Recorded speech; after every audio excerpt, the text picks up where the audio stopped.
Oui, avant il était des baraques, pas un bâtiment comme ça.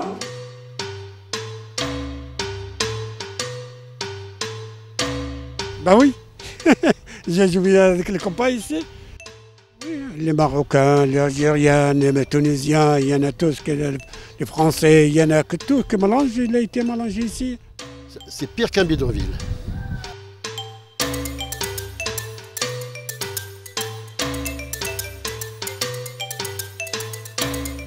Les autorités de l'époque, ils savent quelque chose, mais personne n'avait quelque chose. Et là, les gens se disent...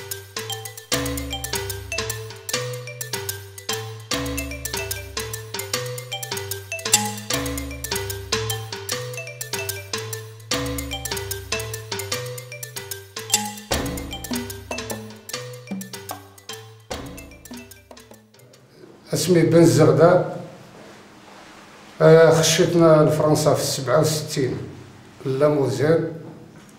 خدمت عند رولا بروسيونور واحد العام ونص هكذيك، وجيت هنا لنمارن نسكن في بيرني. Quand êtes-vous arrivé en France? Il y a 77. En 77. 77, j'ai commencé à travailler 18 mois avec l'ESCRAC. Après, j'ai dit ma demande, j'ai rentré à la BIM. D'accord. Je travaille à 21 ans. Après, j'ai passé.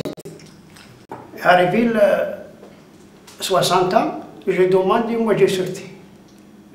لك حل مسيو لك حل ساكن في راس من 1963. Je suis à Reims. Vous êtes arrivé comment? J'étais arrivé avec le bateau à 62. J'étais à Metz. Après Metz, j'étais travaillé à Metz. J'étais travaillé à Thionville. J'étais cherché chez Solac.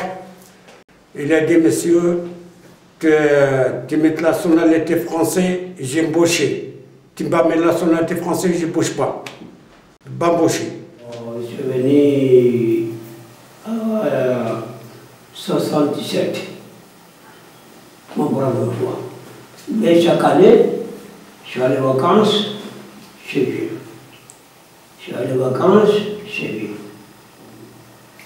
Bon, donc, depuis que j'ai habité à Reims, toujours foyer argent, c'est dans le champ d'échanger. Toujours même place. Vous avez toujours habité ici? Toujours j'ai habité ici. Dans le champ d'échanger.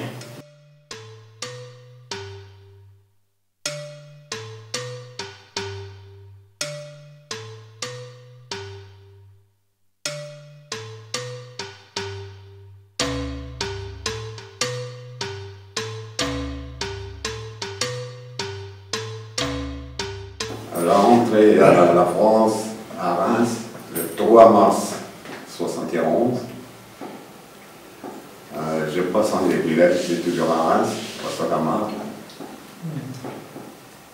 شحال كان عندك في عمرك ملي دخلت لراس 71؟ 22 ans. Les jeunes ne connaissent pas nous comme on a passé le travail avant aujourd'hui. Ils ne connaissent pas, non plus. Et puis, ils ne savent pas ce qui se passe avant, comme aujourd'hui. Nous, ils ne savent pas pour les gens aussi qu'est-ce qu'ils voient aujourd'hui ici. Ils ne connaissent pas qu'est-ce qu'ils cherchent. Ça, c'est une autre chose, à part, on n'arrive pas à comprendre même dans le boulot. Moi, ça me demandait, je travaille à 64 ans, je travaille encore. Mais comme il y va, je vois dans le boulot.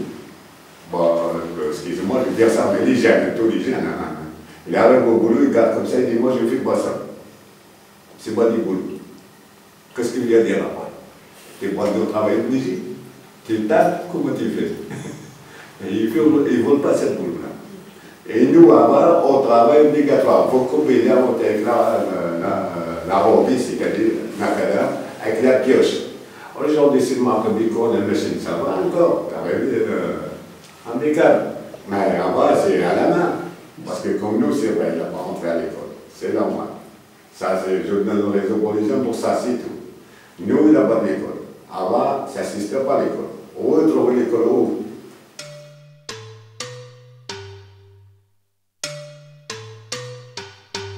Et où est-ce que vous habitiez? Donc, j'habitais à 3-20, c'était des foyers les bungalows, c'est-à-dire c'est des baraques avec planches, des tôles, machin, des trucs, de toute façon, il y a tous les mélanges, toutes les races, quoi, c'est les Noirs, les Blancs, les Algériens, les Marocains, les Sénégalais, tout là, de toute façon.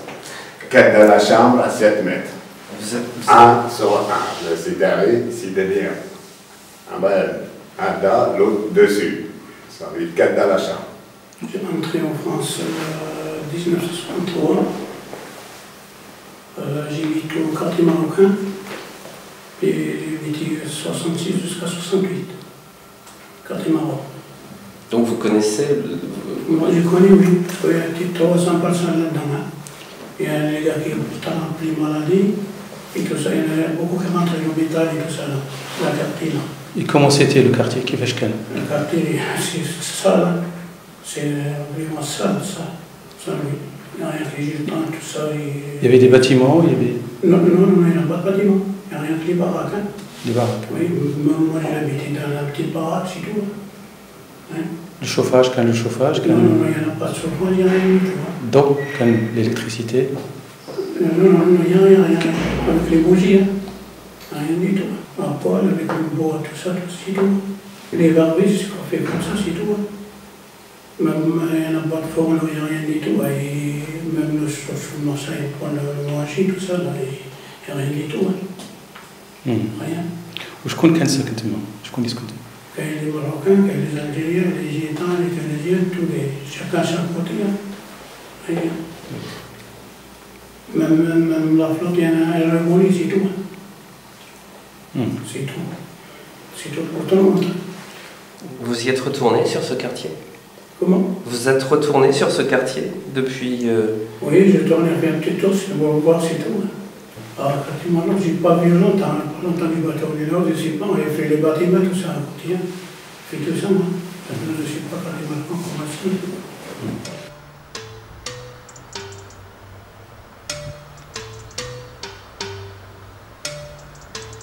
Alors ici, on est où? Parce que j'habite ici, là, l'année 66. J'ai habité ici jusqu'à 68 ici.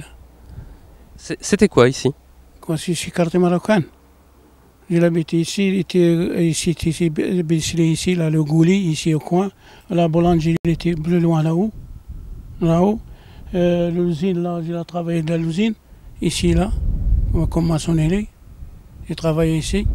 Puis après, il a quartier marocain, il a resté ici. Puis après, il est venu l'assistance sociale l'année 68, 70.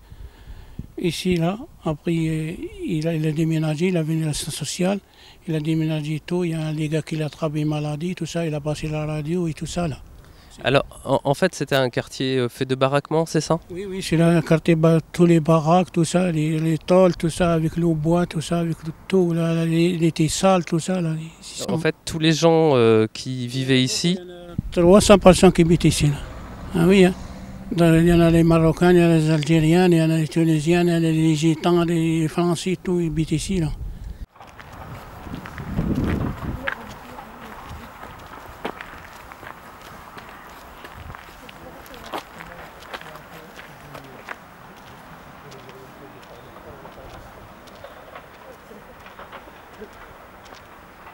Alors donc ici c'est le quartier marocain comme vous le voyez, donc quartier marocain dans les années 60, c'est là les gens ils ont venu en masse travailler et puis le soir ils n'avaient pas où dormir, ils viennent dormir ici, dans les carcasses de voitures. À l'époque c'était les carcasses de voitures de 10, 4 chevaux, les types Citroën, etc. Alors donc il y en a beaucoup qui sont morts de froid ici. La journée ils travaillent, puis le soir ils viennent travailler. S'ils trouvent la place, il y a des fois c'est complet. Il y en a qui dorment dans les carcasses, il y en a qui dorment par terre, il y en a qui dorment n'importe où. Et les autorités de l'époque, ils savent quelque chose, mais personne n'avait quelque chose. Ils laissent les gens se débrouiller comme ça.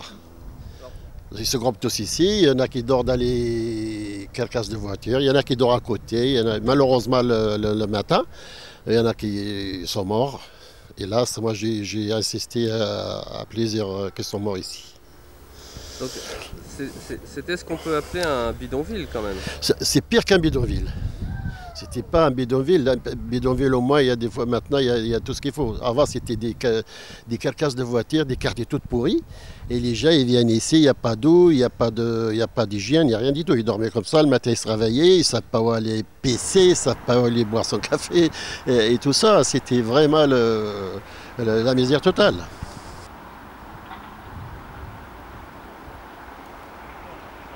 Je regarde ce coin-là pour moi comme c'était hier.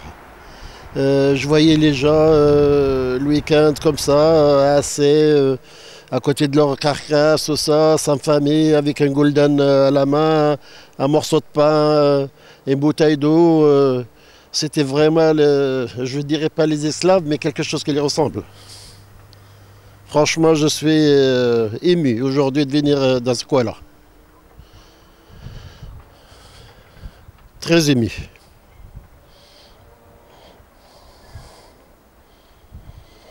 En voyant ce quartier-là aujourd'hui comme il est, presque il n'a pas bougé, sauf le carcasse, il est parti. Il est pourri ou il est parti, je ne sais pas où, mais l'endroit il est toujours.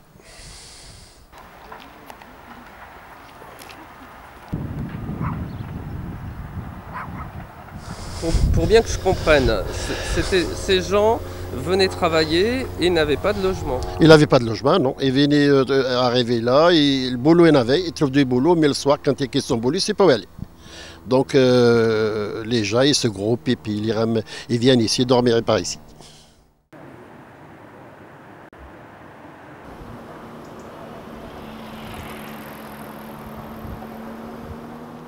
Vous travaillez dans cette usine et en habitant sur le quartier juste en bas. Quartier Maroc. Je travaille ici, mais tout au près ici, où j'habite là, à quartier marocain, dans la baraque. D'accord. Voilà. Et donc là, l'usine, vous y avez travaillé pendant 1 an. Oui, oui. Maçonnerie. Oui, j'ai fait les dalles, tout ça, les poutres, tout ça. Hein. On a fait la maçonnerie, monter les murs, tout ça. Là. Donc vous avez construit cette usine? Oui, oui. On travaillait là avec le montage, tout ça. Là. Les gars montent ça à côté, nous à côté. Les maçonneries à côté, oui. Et aujourd'hui, on l'a détruit? Oui, oui, on l'a détruit aujourd'hui, oui. C'est ça. Oui.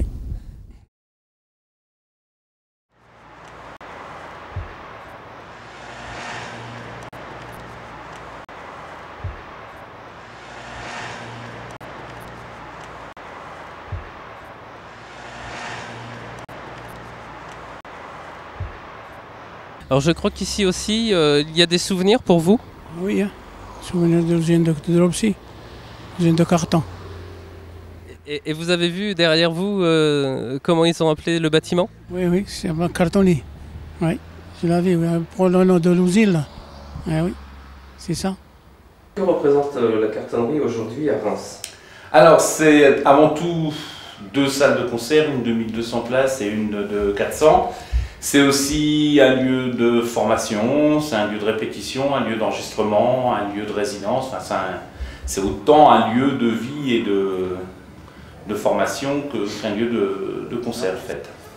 D'où vient ce nom? Alors, il y a eu tout un concours de choix du nom à sa création, avant même qu'elle ne soit bâtie. Et finalement, il a été décidé par les autorités de l'époque de prendre un nom en rapport avec l'histoire du lieu. Il y a ici une cartonnerie, une fabrique de carton. Ça remémorait la salle précédente de Reims, l'usine qui s'appelait ainsi parce que c'était une usine de jantes. Donc on restait dans la même démarche, c'est-à-dire s'approprier le nom de ce qui se faisait auparavant ici. Donc ici, c'est devenu la cartonnerie.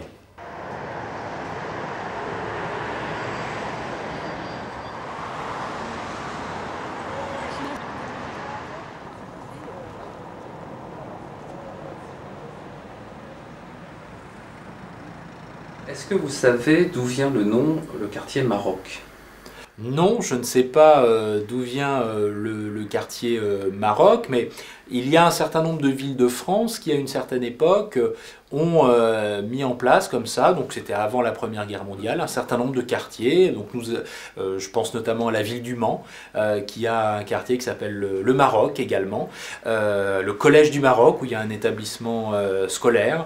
Eh bien, je crois qu'on était un peu dans la même dynamique à l'époque, c'est-à-dire une terre d'accueil, sans doute de population issue du Maghreb, et je pense, mais encore une fois, ce n'est qu'une supposition, que tout ça a sans doute contribué à la création de quartiers avec une identité forte, Maroc, Chalais, Tunisie, avec des rues qui sonnent les noms de grandes villes de Tunisie, comme Tunis par exemple, comme Kairouan. Donc il y a des choses comme ça qui sont importantes et qui donnent une identité à ces quartiers. Connaissez-vous le nom de ce quartier? Quartier de rue du Bel-Air. Ah oui, oui. Vous pouvez me le donner? Solporino. Ben, on dit quartier chalet, mais surtout on dit la Tunis, la thune, c'est un mot vulgaire. Pourquoi? Parce que derrière il y a le quartier Tunisie, avec lequel les gens qui habitent dans ce quartier, on dit ils sont de la thune. T-U-N. Bon, bref. Donc ce quartier s'appelle Chalais Tunisie.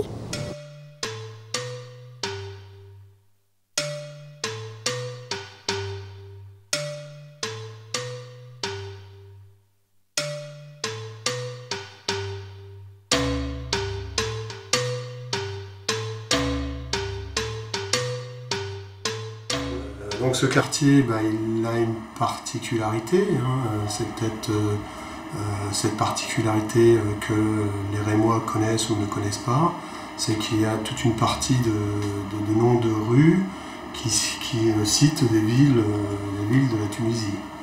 Donc ça c'est, quand on arrive sur ce quartier-là, c'est un peu ce qui surprend. On se demande pourquoi justement il y a ces noms de rues qui désignent, qui sont importantes sur ce quartier-là. Alors, est-ce que vous savez pourquoi?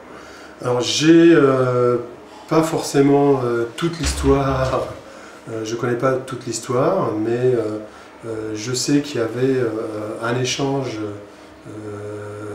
dans les années 50 important avec cette ville-là, avec la Tunisie. Donc, les habitants avaient une relation un peu privilégiée. Je sais qu'il y avait j'ai vu des documents qui parlaient de carnaval, de fêtes, qui représentaient un peu la Tunisie. Donc, j'avais le sentiment que les habitants n'étaient pas forcément des immigrés, moi, de mon point de vue. Alors là, je ne sais pas s'il y a eu, avant les années 50, une histoire d'immigration sur cette zone de la ville de Reims.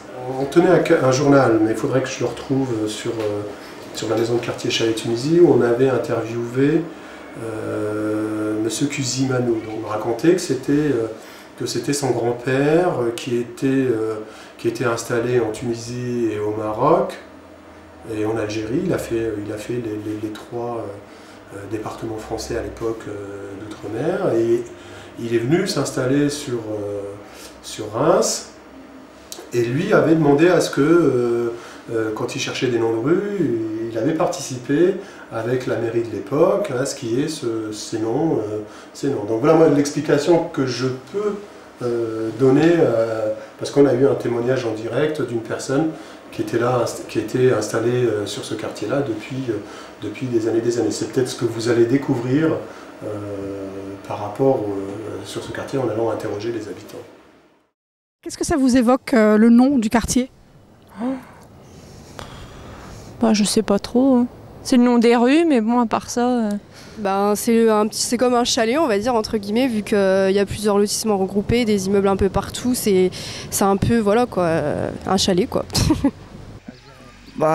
C'est plus pour des gens comme nous, quoi, des gens un peu en bas salaire. Le chalet, ça m'évoque une époque où, quand j'étais jeune homme, je venais faire mon tiercé dans la rue du Chalet. Il y avait des commerces, etc. Puis aujourd'hui, il n'y a plus rien, quoi. Tunisie, le pays de la Tunisie, voilà. Les pays chauds, l'Algérie,